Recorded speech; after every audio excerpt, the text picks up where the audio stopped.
Welcome to Run a Profitable Gym. This episode was recorded live with host John Franklin in Dallas, Texas for a meetup of some of the world's best gym owners. Some of them will be featured in Chris Cooper's upcoming book, Millionaire Gym Owner. It'll be out early this year and we'll tell you how to get it. Now, here's John Franklin. With me today, I have two special guests, two millionaire gym owners, soon to be featured in the forthcoming book, Millionaire Gym Owner. All the way, if you're watching, you can see what I'm doing, but if you're listening, you can't.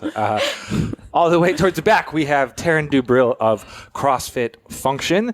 And then closer to me here is Joleen Bingham of 13 Stripes Fitness. Nailed it? Yes, perfect. All right. And so both of you are Two Brain mentors. People who are in Two Brain are probably familiar with you. For people who are not familiar, let's go and we'll do a quick 30-second to 1 minute bio of how you ended up getting into owning a CrossFit gym, maybe kind of the bottom for you in that journey, and how you ended up at this chair talking as a millionaire gym owner today. So Taryn, why don't you kick us off? 30 seconds. Let's go. Went into a global gym when I was home from university. Saw two guys working out in the corner doing something crazy. Was interested. Showed up at 5 a.m. the next day. Found out it was CrossFit. Loved it. First workout. Addicted. Later, a couple months after that, the gym burned down. And like literally? Yep, literally. It's insurance fraud. Long story. We were standing on a building across the street watching this thing burn down. And the person I was standing with said, if we were ever going to do this, now would be the best time. Small town, really great opportunity. I was fresh out of university, did not go to school to own a business, that's for sure. And turned around later that year and started CrossFit Function. That was 14 years ago. So it has been quite a journey along the way. 2010 was that was when you started. First day, I ran the business. It was a hobby business for sure. I designed the gym to be something I could train for regionals to eventually try and get to the games, and that was my sole purpose. It was cool that there were other people to be there along for the ride with me, but it was a hobby business, definitely. The first day of the COVID lockdowns, in Canada, it was quite extensive. I realized that this is the make or break point, and I'm not going to let the government dictate the success of my livelihood happening. So I had followed Coop for a very, very long time, 10 years at that point, probably. It was the next logical decision to hire a mentor to help me get through that part and also just make my business profitable because I was $50K in debt at that point. 10 years in. It was 8 years at that point. Okay. Yeah. Wasn't paying myself. I checked all the boxes of an unsuccessful business owner. Followed the directions to a T from my mentor and, turned that business around black and white from 2.5 months in. It was insanely profitable during a lockdown. So really fast growth enabled me to do a lot of things to check the boxes off my perfect day. And that kind of has led me to where I am today, I guess you could say. And what about you, Joleen? So my story is a little bit different than hers in that I was actually at home when we decided to buy a gym. My husband was working out with the current gym owner, and he looked at him and said, "Hey, I'm wanting to sell. Do you want to buy?" So I got a text message saying, "Hey, this would be cool. We could buy a gym, work out with our friends, hang out, be some easy money for us." Well, you know where that's going, right? We all know the story of that. It's passive. It's passive. You just get to work out all day long. We actually bought our first gym when my middle child was 10 days old. I remember sitting in the hospital bed answering emails because we had taken over running some of it at that point after I had him answering emails from clients. Fast forward to about 8 months later, realizing that we had no idea. I was a teacher at that time. I had no idea how to run a business. It wasn't just going in and working out with your friends all day. And so I remember looking for something and I found Two Brain. And at that point, it was kind of at the beginning of really taking on clients and doing a call with Chris Cooper himself at that time. So my first call with Two Brain was with Chris Cooper, sitting on the floor of the massage room in our gym because there was nowhere else I could have a conversation, and realizing that I had no clue what I was doing and needed help. So we started mentorship, and I don't think I was quite ready to listen to everything at that point. So it took lockdown for us as well to realize that, oh, wow, we really need to do exactly what they're telling us to do. And COVID was really the turning point in my business. And I say it's the best thing that ever happened to us. I say that too. Yeah. We doubled our revenue from before COVID to after COVID because of realizing that we just can't do things the easy way. We've really got to take things and do it the right way. So it sounded like you just ate shit for 8 years trying to figure it out on your own. Then you joined the program, and I remember you were like the rising star in the program. You hit pedal to the metal. You were just shot to the top really quickly, and then you realized it early on, but then ate shit with a mentor, and then had the forcing function of COVID, and that's when you started to rock it as well, right? Yep. And so, you guys both mentor other gym owners now. Do you I'm not going to wait for the next COVID, what is that? How do you get people to be coachable?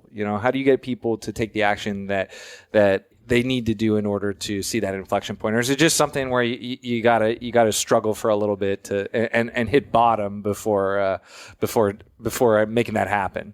So for me, one of the things is being willing to ask them the hard questions. I have a very, very strong why about why I do what I do. I have 3 kids. I want to give them the lifestyle that they deserve, and I want to build a legacy for them.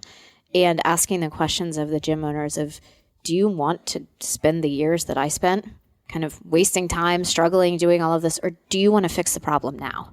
Because we have a solution to the problem. Are you willing to put the work in now, or are you just going to flounder along for a couple of years? And I find that sometimes the inaction is, indecision or a lot of hesitation or, just wanting to continue doing what you were doing. But obviously what you were doing isn't working, because that's why you and I are sitting facing each other right now.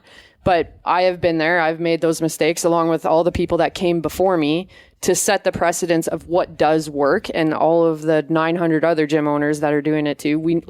If anything, we know that this stuff works. So my job is just to meet them where they are, simplify it as simple as I can, and give it to them in a dose that is going to be appropriate and applicable for them to do it. And I know you were also pretty high level CrossFit athlete, right? At the time, yeah. Yeah, so that was probably your focus when you were getting started as well. No, by that time I had quote unquote retired, but I was really deep into being a semi-professional basketball referee. Okay. Well, we're not going to go deep down that hole, because I don't think a lot of people are going to, empathize with being a semi-professional basketball Something else referee. That required a ton of attention and time and desire and energy and effort, equivalent to what that life of being a competitive athlete was. Yeah. So we're here where there's a little over 70 people coming to these sessions. There's a lot of transparency. There's a lot of vulnerability. There's a lot of talking about numbers. I'd say only a fraction of 1% of gym owners ever reach that $1 million net worth threshold. You guys were both able to do it. And I think you went from kind of a dead stop to hitting it relatively quickly. What do you think, we talked about what the forcing function was, but what do you think helped you get to that point faster than others in that short span of time? I could say for me, it's very clearly defining my vision, where I want to be, and then identifying the steps that I need to take to get there. So we had to identify, all right, we're making this money. We've got money coming in. We have 2 options. We can invest it in something that's going to make us more money, or we can spend it. Well, I don't want to spend it. I want to invest and make more money with it. But I think one of the biggest mistakes that I see around me is that not identifying what that is and what your risk tolerance is and what's going to make you happy to invest in. So for us, it was taking the time and saying, this is the strategy we're going to use. And we're going to stick with the strategy, and it fits our vision, and moving forward with it, and not getting sidetracked by other distractions of what other people are doing. I went, my perfect day was all about moving to Arizona to get out of the cold Canadian winters. She lives in Saskatchewan, by the way, which is minus 50 winters. It's like if you ever watch a Mad Max movie, it looks like that, just colder. Well, and if you're in the U.S., minus 50, what she's saying is minus 67, so it's even worse. Yeah. Fahrenheit. Just imagine the worst place and then make it worse, and that's right. Saskatchewan. So, okay, I can see how your perfect day was to get out of there. Exactly. And so for me, it was I don't want to lose my golden goose, which is the gym, and I want to amplify it for as much as I can make it work for me in order to allow me to not have to be there, not have it depend on me, and still funnel me the same amount of money. And so it was what things need to happen in order to do that first before I can even look at something like acquiring property and doing what I needed to actually in Arizona. So higher level things like full-time staff, GM, getting all the systematic things in place so that I knew that I could not have to be dependent, like the gym would not be dependent on me, and I could turn my back away from it to go and focus on the things I needed to learn and acquire to relocate my life. So yeah, just for clarity, if you are somebody who isn't doing like 50, 60,000 in net owner benefit, meaning like you're not pocketing around 5,000 a month from your gym and all your ad backs, this probably isn't going to be the most actionable one, because what we're really focused on here is if you are a gym owner who is starting to see that first level of success, you are starting to pay yourself a little bit. Two Brain has so much content to help you get to that point if you're not there. But once you get to that level of success where you have a little disposable income, you can buy some nice things, you can make some new investments, the decision tree gets a lot wider, and a lot of times people will get successful, and that's when they start making really stupid and expensive mistakes. And I think you guys have largely avoided some of the pitfalls. One of the things that I'm hearing from both of you is just clarity and vision. And that's something that no matter where you are in your journey, you want to be very clear on what the destination is. And so I noticed neither of you have multiple gyms, right? No. And why is that? Well, I had multiple gyms at one time, and I sold it because of what you just said, clarity and ability to focus on one thing at one time. I was doing a really poor job. I didn't have the systems in place at that point of managing and growing both at once. So I wanted to simplify it and bring it back. Will I go to multiple gyms? Yes. Right. I'm not going to go start them. There's another plan in place. But I had to systemize and very clearly define what that first one was. And much like Taryn said about, I had to be able to step away from that one in order to make the second one successful. My decision tree is based on what can I earn the most money with the least amount of work, like where I don't have to be involved in it. So that's why owning multiple gyms is just not attractive to me. I don't want to have to be in there or have it even that little amount of time where you're responsible for like just maintaining it as you transition ownership and all that. I don't want that. That doesn't interest me. It's just not enough bang for my buck in terms of my time. And it is one thing that if you haven't spent a lot of time in rooms with a lot of higher level gym owners, you're going to see a lot more often than not. You have multiple gym owners condensing down into one, which is counterintuitive to what you would think, right? Yep. Yeah. Especially the more grizzled ones who've been around for a while. One thing that comes up over and over and over again is you can oftentimes produce a better outcome, to Taryn's point, with less effort from a little bit of focus. So how do you guys view your gym? Like, is it still your primary cash flow generator? Mm-hmm. I wouldn't say it's the primary one for me, but just because some other ventures I've taken on generate greater amounts of cash flow from it, but it is cash straight into my pocket, and it is good enough to justify the amount of time that I have to put into it. Which is what? How much are you working on your gym now? I mean, arbitrary right now as I wait my GM to come back from mat leave, but in the normal plan and the way it has functioned for most of my Tinker journey was about half an hour to an hour per week. And what about you? So the gym is my primary revenue source right now, and that's why I want to maintain my focus on it. I would say anywhere from 5 to 10 hours a week is what I'm spending in it. And that's mostly mentoring my team at this point. Okay. And so at what point in your journey were you guys like starting to make some real money off of the gym? And we'll constitute real money as like, you're able to take, let's say, median household income in the US is like around 75,000. At what point were you like taking that out of the gym pretty consistently? I would say within a year of opening back up after the lockdowns. And so that was really my trajectory in Tinker too. I entered Tinker more with a function of being pulled along, right? I probably was at that cusp of this is the next progression, but I might not have the financials that I should have had yet, but I needed it to kick me into that next level. So that is really when I started to take the money and then just took those strategies and went from there. They say my story is a little bit of an anomaly, but when I had such that fast growth 2.5 months into this, the biggest thing was just learning profit first and understanding what to do with that money. And all of a sudden I could pay myself exactly that. And that shot up really, really fast because the money was now there. And so, again, some of the most common things we see when people have that is they go open a second gym or they'll make some expensive purchase or they'll triple the size of their building. How do you guys think about the money coming in from the gym, and how do you analyze investment opportunities to make that money grow for you? I still filter it through time and energy. Okay. Yeah. But so you just have like a pot of cash under your mattress, and you're waiting for something to what do you do with it once it hits the bank every month? Yeah, I mean, me personally, I'm always looking for real estate investment opportunities. Yeah, you personally. So you're on the pod. This is all about you. Yeah. So that is my strategy. I have a little Airbnb empire I'm trying to build in a city in Arizona. And so when those opportunities present themselves, I want that cash to be really fast available to be able to grab the house with the heated pool and every other amenity I want in it. Okay, so you're basically taking cash flow from the gym, you're buying Airbnbs. Yeah. And that's the main strategy. You also have a mentorship business for people who aren't gym owners as well, right? Service-based business owners, yeah. Okay. And so basically those are your cash cows that comes in, you reinvest that into the Airbnb. The Airbnb provides you a little bit of a tax shield and gives you some nice assets that, you pay down over time, and you're just going to rinse repeat. Yes. Until you see something that is lower effort, higher income. Yeah, right now. Yeah. Yeah. Okay. And so we're just going to do that ad nauseum because it appears to be working. Yeah. Are you going to tell us what town in Arizona so everybody can go buy Nope. Airbnbs there? Okay. If you want, you can click my link.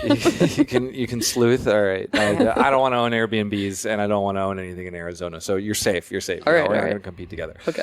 And so you're taking a different approach. How do you have an Airbnb? I do have right? an Airbnb, Wills. Our actual real estate's our main approach too. And I say we, I mean my husband and I, because we're making the decisions together. Our main focus though isn't Airbnbs. We have one in a family where our family likes to travel. It was more of if it pays the mortgage, it's good, but it's doing more than that. Our main focus is multifamily residential. So that is when we look at taking the money, it goes into, okay, is there a 4-plex, a 6-plex, 9-plex, something like that we can invest in. And so basically you're both of you you view your gym as like a consistent cash flow coming in, and so you're reallocating that into hard assets. So basically real estate. Yeah, definitely. And why real estate versus anything else you could be doing? I mean, it's one of the fastest ways to become a millionaire, right? And simple, pure facts. If you look at the country, and I'm not sure what the exact figure is, but there's a certain percentage that a very, very large percentage of millionaires in the U.S. in particular are made by owning real estate, right? So it's safe for me. It's a relatively safe, low risk investment. And I don't have a huge risk tolerance. I don't want to go dump money into stocks and see where that goes. So to me, that was a safe investment. I feel the same way about the safety part of it, but it was more the interest part of it for me. I tried some other things and kind of dabbled in other, Bitcoin and stocks and stuff. And I want the quick cash right off of it. Oh, so you want to get rich fast. Well, doesn't everybody? Right. Yeah. Who doesn't? And so how does that work for somebody who may not be familiar with how you can use your gym money to buy real estate to grow your net worth quickly? Can you explain to me I'm 5?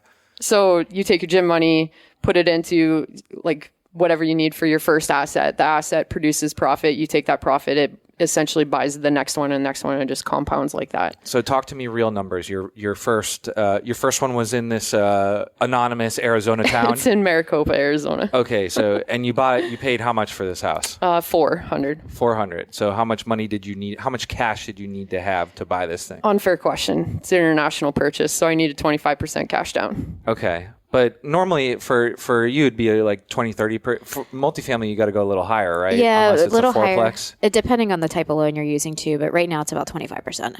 Okay. Yeah. So fairly similar. So you need a quarter of the purchase price. Yeah. So $100,000. I'm assuming that came from your gym. Yeah. And whatever your mentorship business, or were you? It was just a gym at that point. Okay. So you managed to save up $100,000. You put that in. What year was this? 2020. So interest rates were nothing. Yeah. And so, what were the costs associated with that property? So it actually was with the house itself and it being an Airbnb, do you mean? Or acquiring it? And your insurance, your mortgage, all the baseline. Yeah. Let's say $2,500 a month. Okay. And then what does it generate? I profit about $5,000 a month. What? It's summer in Arizona, or not summer, people go there in the winter. It's a snowbird city. It's a little small town. It's kind of a little gold mine. It's there's no other hotels in this city except one. It's on the Indian Reserve. So the whole city is just nothing but Airbnbs. And it's a kid population town where they play soccer and do all this stuff. So there's always people coming and going. So that's year round or just in season you're pocketing? 3/4 of the year. Yeah. Okay. So annualized out, what does like one of these little houses do for you in terms of? Anywhere from 40 to 50K. Okay. So basically you need $100,000 from your gym, and you can put that into a house in Arizona that then generates $40,000 to $50,000 in income for you forever, basically. Yeah. Or as long as Maricopa, Arizona continues to be a kid-friendly town with no hotels. Yeah.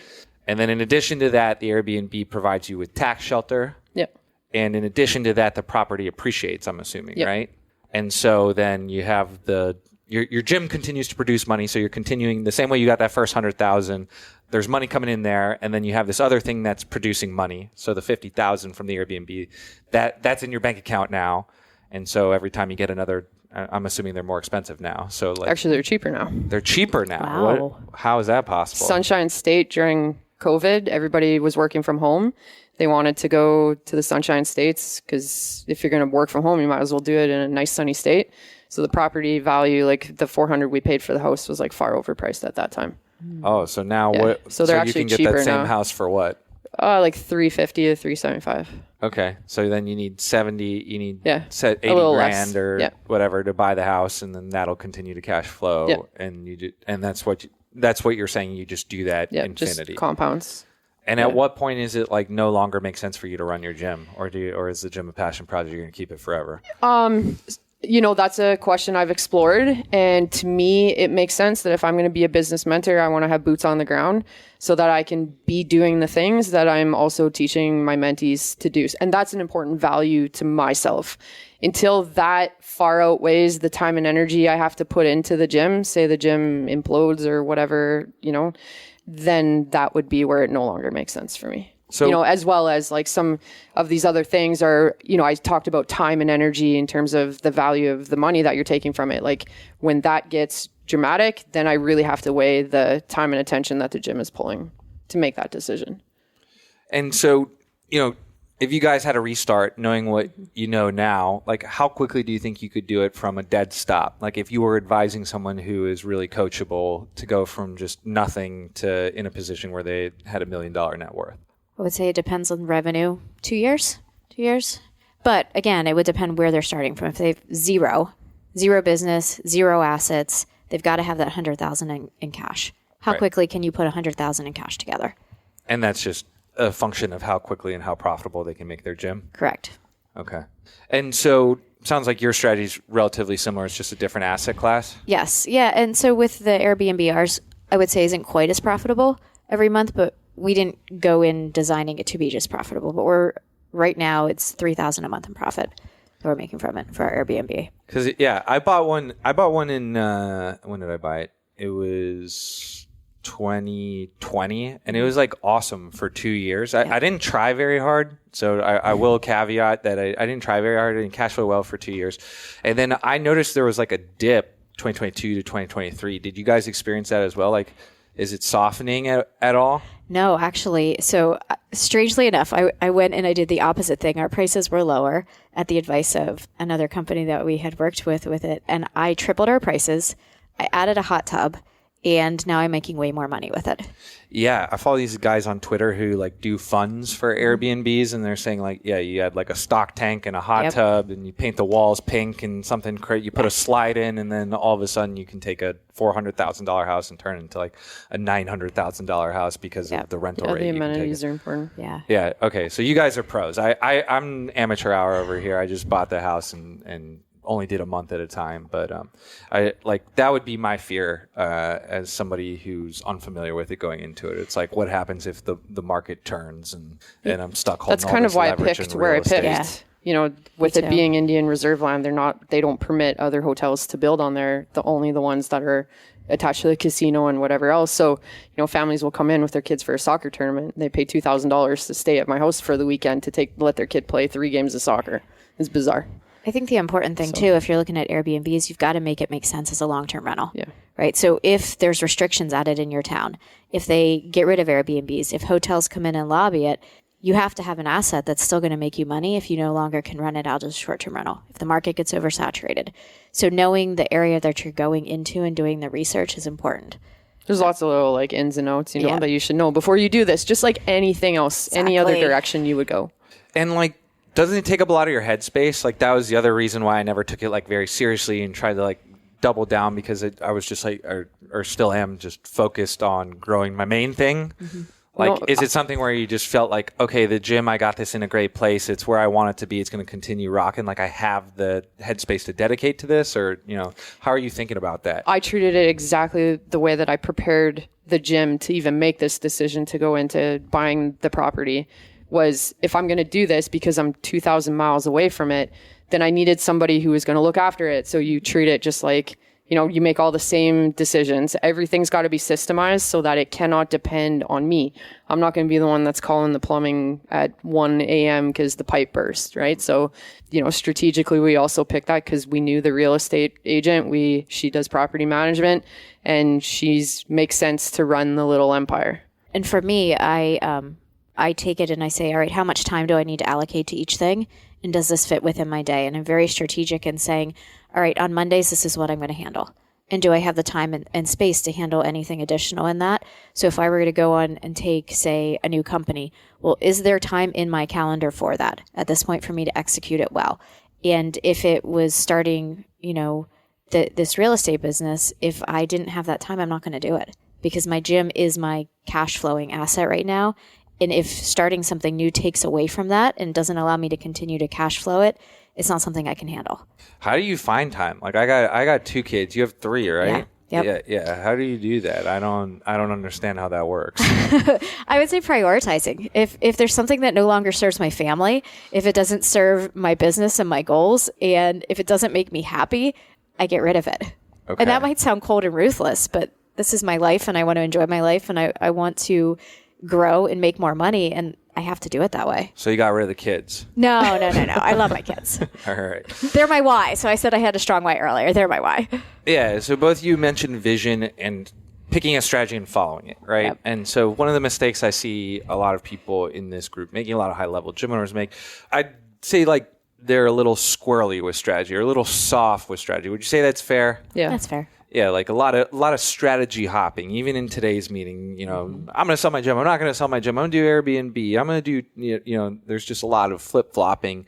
And I do think one of the things that you need for one of these strategies to play out over a long period of time, to play out is time and focus, and not like changing course every 30 seconds. So how did you go about like deliberately setting your strategy, and, how do you manage to not like flip-flop and do other stuff? Or do you? The decision to go all in on the Airbnb route, when you first come into the Tinker ecosphere, is like, it is overwhelming, and there's so much going on and so many people doing different things. So it is, I'll admit, it's hard to not get distracted by the 10 different directions you can go. Again, mine went back to what my perfect day was, which was getting to Arizona. So I knew that it had to be real estate. So from there, it's just acquiring the knowledge and then starting to take the action points as soon as you have the pieces, like the essential pieces of knowledge that you needed. Having conversations with as many people who are doing what you wanted to do, copying and pasting the systems they're using to then implement them in your own. It doesn't need to be complicated, but you can definitely make it an inconvenience if you're paralyzed by inaction, right? And I want to add to that, for me, it was everything that Taryn just said, but having a mentor to help keep me focused too. Right? Making sure there was somebody that would call me out and say, that's not what you're supposed to be working on, and who wasn't afraid to tell me that and ask me that. I think that it's difficult, especially as someone who hosts podcasts in the fitness space. It's tougher to find female entrepreneurs who are comfortable talking about money and comfortable talking about success. Why is that? Is that just something that lives in my head, or do you think that that's a fair assessment? I don't think it's something that lives in your head. I just think, like, socially, it's just not represented. Like, the women who are at the top are just not glorified the way that the men are at the top. And for whatever reason that might be, it is what it is. But we also have this opportunity to sit there and like, I'm okay talking about it. I know that there's people behind me that I can turn around and pull up just by telling my story and here's what I did. Just like there were, my mentor when I first started Dubreuil was somebody that I looked up to because I saw what she was doing, and she was female, and that's a cool example to follow. So I'm happy to tell these stories and talk about the success because there are people behind us that need somebody to be in front of them to say, hey, it's okay. Like, it's okay to talk about money. Like, we all make money. We're all allowed to make these decisions, and we're all allowed to set our futures up for what we need them to be. Who cares if I'm a female? And I think there's a good representation here of women, and I'm speaking as a mom here, so I'm only speaking as a mom with, my role is caretaking of my kids. And for a lot of other women out there, it's hard to say, well, I'm going to invest this money and tinker for myself so I can grow and become better, because they want to put the money into their kids or their family or somebody else, instead of saying, no, it's okay to take care of myself. It's okay for me to prioritize that I'm making money. I want to spend it on myself, and I'm doing it to become a better person for me, not necessarily to take care of somebody else. And so how do we get more women in the Tinker group? How do we lift more female gym owners up? Like, what do we need to do there to make that happen? I think just becoming more comfortable talking about money, right? I think having these conversations and saying, look, we're two women, we're sitting here, we're proud of the fact that we have done this hard work, and we want other people to stand up and be proud of that too. Because if I had to guess, it's probably 30 to 40% of affiliates are owned by women. And like, do you have any information? Would you have if you had to take a wild ass guess, what would you say? I mean, I don't have a stat for sure, but I would say it's definitely low. It's on the low side. But I'd say it's like 30 to 40%. Yeah. And then if you look at that room, it's probably 10 to 15% female. If that, I mean, it might not even be that. So it feels like it just feels a little underrepresented, but it seems like if you look within Dubreuil, a lot of the like rock star, shooting star success stories are female clients. And for me, I have a very strong why, right? I have a very, very strong why of why I need to be successful, why I want to be successful. And I take that and I utilize that to motivate me. Okay. And I think a lot of specifically the female gym owners that I work with, I can get them to look at their why a little bit more and focus on that. Do you guys deal with clients who are like struggling with imposter syndrome a lot? 100%, all the time. Yeah. That's a normal everyday thing. Right. And I'm sure I struggle from it myself from time to time. Yeah. And so how do you guys deal with it? How do you advise your clients to deal with it? From my perspective, I deal with it by acknowledging it and saying, you know what, I feel like I don't know enough right now, but then I want to go learn more so I don't feel like the imposter. Like, it's a good thing that you feel uncomfortable, because the opposite is feeling comfortable. And if you're comfortable, you're not growing. So if you are uncomfortable, like, acknowledge it, embrace it. And like, what lessons can you learn from being in that position?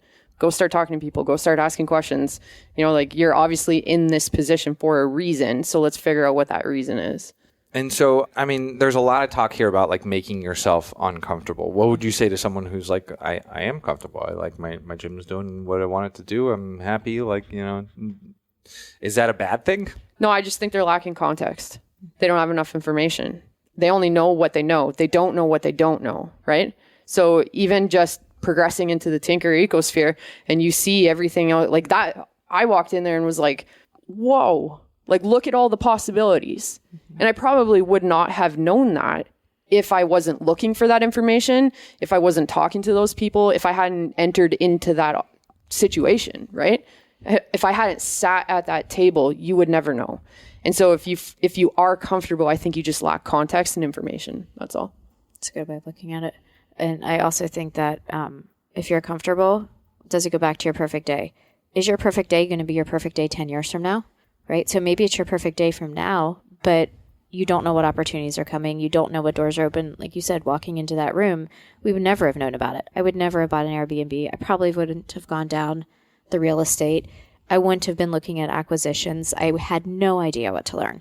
And honestly, I would have been bored at some point. Yeah. Just being honest, I would have been bored. And so at what point do you think people are ready to start thinking about that and crafting their vision and making these type of like wealth building plans? I think you need that check mark of 100K, because at least you have that comfort pillow of like being able to have the disposable income to turn around and invest it back into something else. That's an obvious. Like your gym's making 100K or you're sitting on 100K? 100K net owner benefit. Okay. Yep. Right. because then you can pay to play to take the next step, right? Which then gives you the opportunities to at least build your next steps towards. Do you feel the same way? Just I do. 100K NOB, you're ready to rock. I mean, there's time requirements to that, right? Like you have to build your gym to be able to sustain you to be away, for you to turn your shoulders and focus on some other things. Like there are those prerequisites like that are important other than just money, but money is a large part of it. I think you've got to be able to have that money to be able to take the step away and have that space to be able to say what's next, right? That money is the way that you get that space, whether it's through staff, a different business, whatever it is, that money is the way you get there. And I know both of you personally, so I know you have both invested heavily in mentorship, both within Two Brain and outside of it. That's a very true expense. Like, how do you think about the investment in mentorship? How do you go about calculating the ROI, at least to you personally? I just want to fill my ignorance gap. You don't know what you don't know. And if you can walk into a world and get exposed to context and information, things you don't know that other people know, have executed, have achieved things way greater than you, and you can get to that level too, but faster.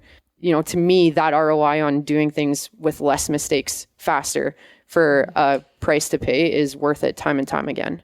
Right. And I don't know that you can put an ROI on this year. I made 3 times more money because I was in Tinker, which while we see that's awesome. But what if you went to a meetup and you had one conversation that changed the rest of your life and the trajectory of your life? And I see that's what's happening. People are having these relationships, having conversations. What if you go and you learn something that makes you a better leader, so your staff stays 2 years longer and you have freedom of time now because you've kept your staff longer? So I think it's important to look at all the different types of ROI that are out there too. It works in kind of mysterious ways too that aren't really evident while you're like in the room. Like for me personally, I met Khalida at one of these events, like the very first iteration of the Tinker meetup. And so she's the CEO of Kilo, and Kilo was formed at like the idea for it was formed at one of these events, but like it didn't even play out till 3 years after that event had happened. And that was a very transformative, life-changing experience for me. But like at the time, it didn't feel like, I didn't leave the event being like, my life has changed forever. But, I ended up having professional working relationships with at least 2 or 3 people that came out of that existing group.